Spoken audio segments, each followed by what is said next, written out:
एउटा छ जसले 1 लाख रुपैयाँ पाउनु भएको छ।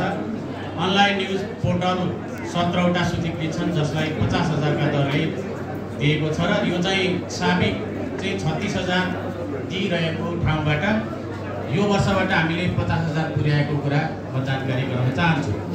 र बाँकी पत्रकार जन्य संगठनको तालिम, गोष्ठी, क्यालेन्डर, प्रकाशन, स्मारिका, प्रकाशन, प्रसारणमा खर्च हुनेछ।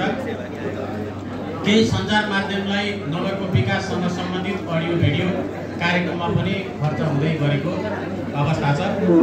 र अब यहाँ 220 जना पत्रकार साथीहरूको सङ्ख्याको अवस्थामा बिर्तामोड चाहिँ झापाको केन्द्र भागमा रहेको कारणले र धेरैजसो मिडिया हाउसहरू यहाँ चाहिँ रहेको कारणले गर्दा अलिकति बिर्तामोडले अलि बढी ध्यान दिएको जस्तो लाग्छ, अलि बढी न्याय गरेको जस्तो पनि लाग्छ। अब अरू पालिकाको साथीहरूले, मेयर साहबहरूले, उपमेयरज्यूहरूले पनि भन्नु होला अहिले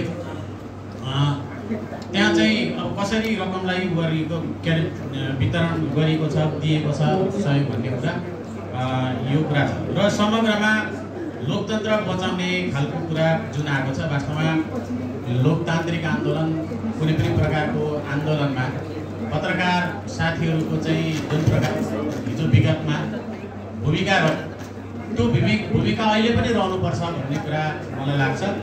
म हाम्रै साथीहरूका बिचमा धेरै पत्रकार साथीहरू हुनुहुन्छ।